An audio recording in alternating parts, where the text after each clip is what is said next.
Paris, a modeling agent who was close to disgraced U.S. financier Jeffrey Epstein was found dead Saturday in his French jail cell, where he was being held in an investigation into the rape of minors and trafficking of minors for sexual exploitation, according to the Paris prosecutor's office.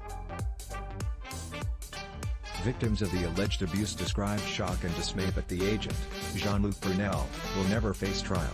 They described his death as a double blow, after Epstein killed himself in 2019 in a Manhattan jail while awaiting sex trafficking charges. Paris police are investigating Brunel's death, the prosecutor's office said. The circumstances of his death were not made public and Brunel's lawyers did not comment on it. Brunel denied wrongdoing and said via his lawyer that he was willing to talk to investigators. Brunel's legal team had repeatedly complained about the conditions of his detention and sought to have him released pending trial. Brunel, who was in his 70s, was detained at Paris Charles de Gaulle Airport in 2020 as part of a broad French probe unleashed by the U.S. sex trafficking charges against Epstein. A frequent companion of Epstein, Brunel was considered central to the French investigation into alleged sexual exploitation of women and girls by the U.S. financier in his circle. Epstein traveled often to France and had apartments in Paris.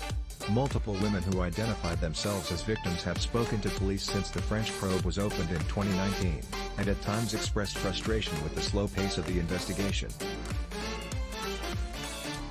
One of them, Thysia Huisman, said the news of Brunel's death sent her into shock. "It makes me angry, because I've been fighting for years," Huisman, a Dutch former model who told police she was raped by Brunel as a teen, told the Associated Press. "For me, the end of this was to be in court.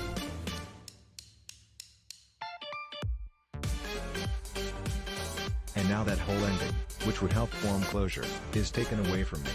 A lawyer representing Huisman and other victims, and player Lejeune, said other women involved in the case feel the same. "Great disappointment, great frustration that the victims won't get justice," she told them.